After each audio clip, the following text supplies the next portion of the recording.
One, two, three, ho!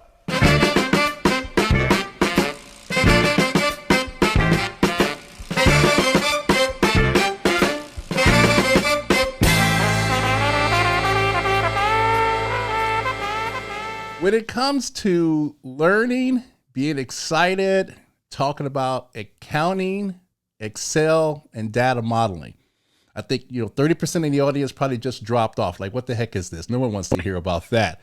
But listen, there is a guy who I met, started to look at his content, followed him, learned a lot, but I have never met another person who enjoys data modeling as much as this guy does, but he brings it across in a learning way like nobody else. I'm really, really happy to have, a person now I'm going to call a friend because we're both from Chicago originally, and then we just spread out. Right. Ladies and gentlemen, please welcome Oz Du Soleil. Yeah. What's up, man? I'm glad to be here. Seriously, man. Both from Chicago, and I like what you do. I like this podcast, and I'm glad to be supportive of you and hope that we bring some good conversation to the audience. Oh, I know we will. Listen, a lot of people, they've seen you out here. You are a Microsoft Excel Most Valuable Professional. That's an MVP. You do some phenomenal stuff out there, but you bring this content across. So those of us who are in Excel all the time, I've been CFO. I've been using it for 20 years. I go all the way back to, early on in Lotus, Access and stuff. And, we all get into a way of using Excel, right? And those that don't use Excel think it's some kind of super magical box that you got to be a wizard to get around. You're able to bring both those spectrums together to say, hey, if you're a novice user, I can take you up. If you're relatively advanced, I can take you further. But you bring across one key thing that you say all the time. There's no one way to get to the end result. You always talk about multiple ways. How did you get in here and doing that? Talk about your early career, because you've done data for a long time. Yeah, I've done data. And so a lot of my approach comes from, I've played bass for a while, and I noticed that a lot of bassists, when we get together, we start to impress each other. Okay. I would take music theory classes or more advanced bass classes, and I would go home and try to apply my smarts. Yes. Right. Come up with weird chord progressions and stuff. And then I listen. What do I listen in my car? George Clinton. Okay. Yeah, I'm not listening to jazz in my car. I'm listening to James Brown. All right, you funking it up, man. Right.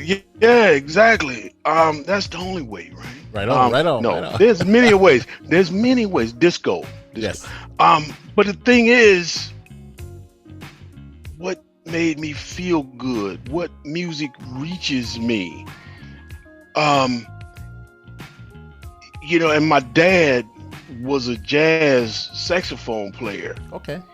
He had this kind of snobbish, jazz is the only good music, pop music is so dumb. But what keeps the dance floor full? Right. What do I really listen to when I'm not trying to be fancy? And that's where I thought about that. I apply that to a lot of things. What's going to get something done? Who is my real audience? Is my real audience a bunch of Excel MVPs? They're not going to hire me for a gig. Yeah. But the flower shop across town, they got some messed up data, and they don't care if I use VLOOKUP or if I nest a whole bunch of if statements or if I import from Power Query. They need some stuff to work. Yeah. What is going to work for the audience you're trying to serve, and what can you be accountable for? Right. Because I can give you some big old Power Query thing and it works for 2 weeks, and then somebody says, you know what, we need to make a small change to this. But then you don't know what the hell I did. Now you got to call me up again.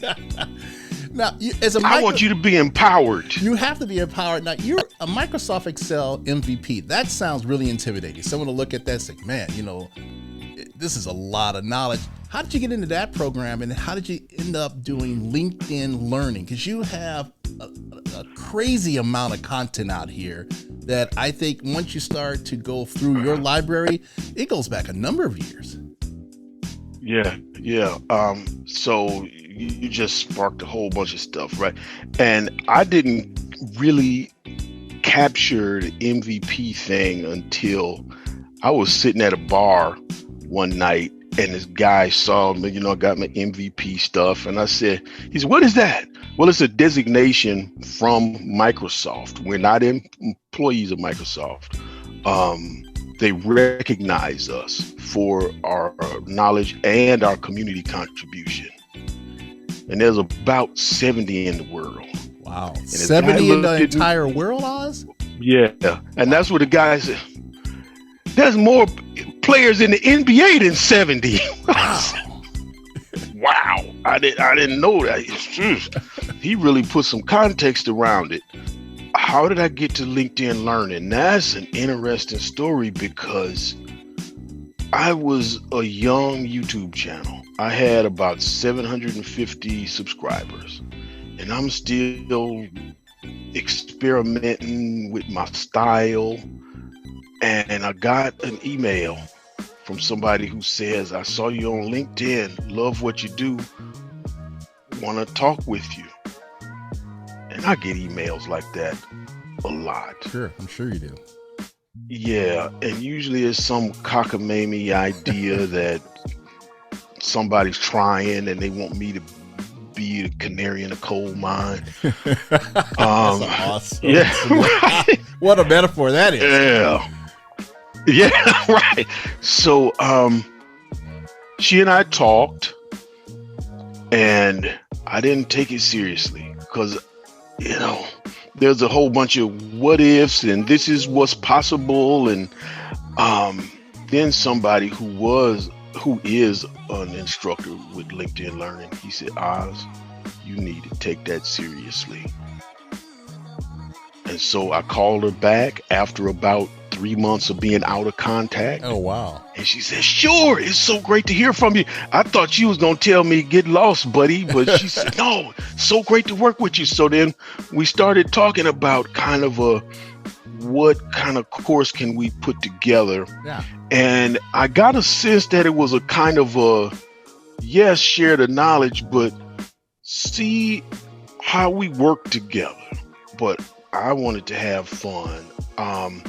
I listened to the people who said they took Excel courses and they were so damn boring. Yes, Oz, come on now. Now you're preaching. Now you're preaching. Yes. So what can I do for them? Can I give them fun examples? Yeah. Can I get stories around them? Because context is really important to me. Like the whole thing of, okay, there's 5 ways to do this. All right. And your client is not going to understand this one. This one is going to be too expensive for them. This is the one that you need. Yeah. Right. So it's always context. So I give people context. I want to talk about what happens when things break. That requires me telling a story. Yes. Right. Yeah. Well, we're definitely going to have all your contact down below. Oz, I appreciate it, man. This has been a moment I've been looking forward to try to just sit down and chat with you about it. Again, you make Excel exciting. I enjoy it as a user, but you know, you're kind of breaking the code now. You're saying, hey, everyone, we can really enjoy Excel. You can learn it in a lot of different ways. Get comfortable with it, embrace it. And your storytelling is phenomenal, man. Keep that up. Thank you so much, ladies and gentlemen. Oz Du Soleil.